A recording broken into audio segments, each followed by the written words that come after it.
सबसे लंबी नदी है, क्या है? गंगा। जिसकी लंबाई कितनी है? गंगा नदी की लंबाई कितनी है? और ये भारत के कई राज्यों से गुजरती है। जैसे ये भारत के उत्तराखंड राज्य से निकलती है, सबसे अधिक ये प्रवाहित होती है उत्तर प्रदेश में। उसके बाद उत्तर प्रदेश के बाद ये बिहार में प्रवेश कर जाती हैं, बिहार के बाद झारखंड में, फिर झारखंड के बाद पश्चिम बंगाल में, फिर पश्चिम बंगाल के बाद बांग्लादेश में ये बंगाल की खाड़ी में गिर जाती हैं। और इतनी लंबी यात्रा कैसे करती हैं, इसी के बारे में हम आप लोगों को आज बताएंगे। और गंगा हमारी राष्ट्रीय नदी भी है, ये भी आप लोग जान ही लीजिए, ठीक है। तो गंगा जो उद्गम स्थल इनका है वो उत्तराखंड में उत्तरकाशी जनपद है। वहां गंगोत्री हिमानी से गंगा निकलती हैं, और जहां से ये निकलती हैं वहां पे निकलने के स्थान पे इनका नाम होता है भागीरथी। क्या होता है? भागीरथी। भागीरथी। और ये वहां से निकलने के बाद जब देवप्रयाग में आती हैं, उत्तराखंड में ही एक स्थान है देवप्रयाग, तो यहाँ पे अलकनंदा एक नदी है जो इनमें मिल जाती है। किसमें? भागीरथी नदी में। तो जब अलकनंदा और भागीरथी का मेल होता है तब से ये गंगा कही जाने लगती है, ठीक है। इसके पहले ये भागीरथी होती हैं, जब उसमें अलकनंदा मिल जाती हैं तो इनको गंगा कहा जाने लगता है। फिर देवप्रयाग से गंगा ऋषिकेश पहुंचती हैं। ऋषिकेश के बाद गंगा नदी पहाड़ी भाग से मैदानी भाग में हरिद्वार में प्रवेश करती हैं। फिर हरिद्वार से निकलने के बाद गंगा नदी आती है गढ़मुक्तेश्वर उत्तर प्रदेश में, और वहां से सोरो फर्रुखाबाद होते हुए कन्नौज पहुंचती है। कन्नौज में गंगा नदी में राम गंगा नदी मिल जाती है, जो आपके बरेली जनपद में बहती हैं। ये नदी राम गंगा जो नदी है वो गंगा नदी में मिल जाती है।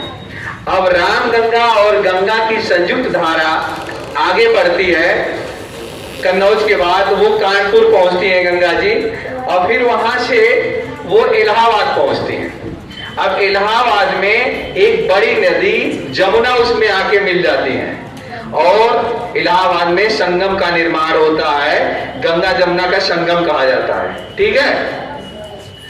अब वहां से गंगा नदी इलाहाबाद से आगे निकलती है, जमुना और गंगा की संयुक्त धारा इलाहाबाद से आगे बढ़ती है। थोड़ी ही दूरी पे आगे बढ़ती हैं कि सिरसा नामक स्थान पे गंगा में एक छोटी सी नदी और आके मिल जाती है, जिनका नाम होता है टॉस।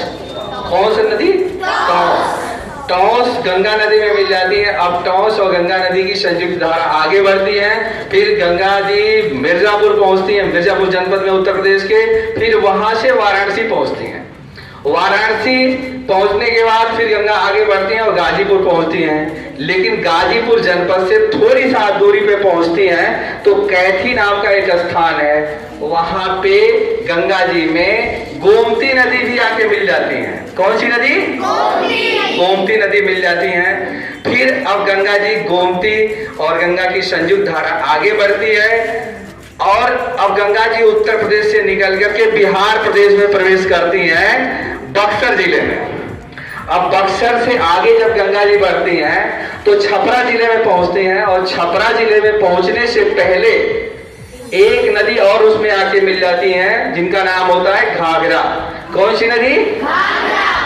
घाघरा नदी को ही हम सरयू नदी कहते हैं। सरयू नदी जब अयोध्या में प्रवाहित होती है घाघरा, तो सरयू नदी के नाम से जानी जाती है, ठीक है। अब सरयू यानी घाघरा और गंगा की संयुक्त धारा आगे बढ़ती है, और जब गंगा पहुंचती है बिहार के राजधानी पटना में, तो पटना के पास हाजीपुर नामक स्थान पे एक नदी उसमें आके और मिल जाती है, जिनका नाम होता है गंडक। अब गंडक तो पटना के पास हाजीपुर में मिलती ही है, एक नदी और उसमें आकर के पटना में ही मिल जाती है, जिनका नाम होता है सोन नदी। और सोन नदी कहां से निकलती है इसके बारे में आप लोगों को जानना जरूरी है। तो सोन नदी मध्य प्रदेश के अमरकंटक पहाड़ी से निकलती हैं। मध्य प्रदेश के अमरकंटक पहाड़ी से निकलती हैं और पटना के पास गंगा नदी में मिल जाती हैं। अब गंगा की संयुक्त धारा जो होती है, जिसमें बहुत सारी नदियां मिल गई होती हैं, ये आगे बढ़ती हैं और इसके बाद ये प्रवेश कर जाती हैं बिहार के बाद झारखंड जिले में। और झारखंड जिले में लगभग 85 या 83 किलोमीटर ये प्रवाहित होती हैं।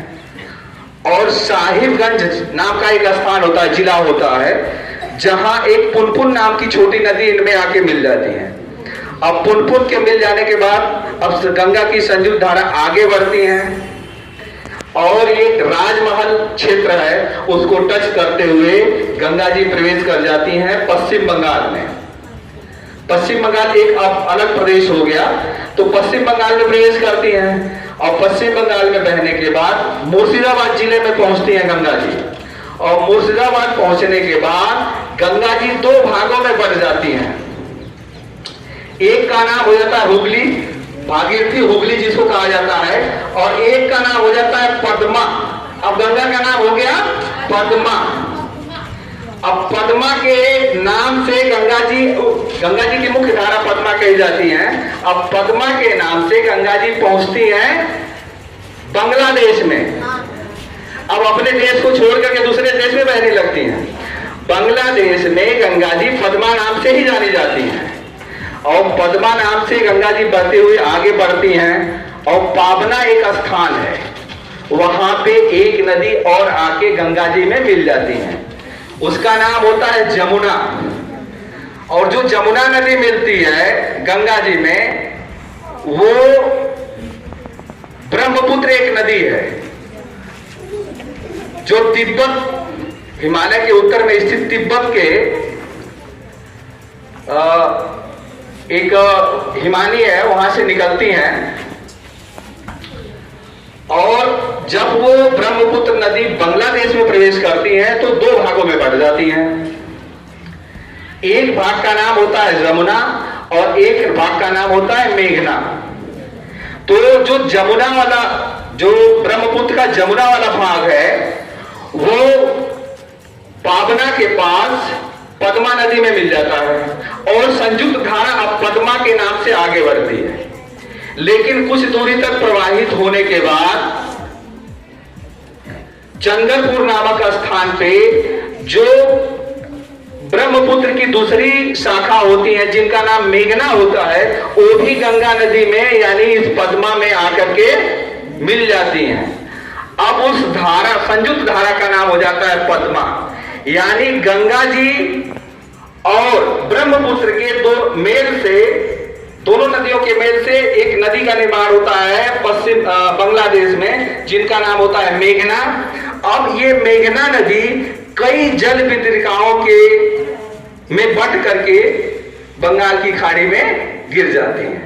इस तरीके से गंगा जी की इतनी लंबी यात्रा पूरी होती है। अब गंगा और ब्रह्मपुत्र दोनों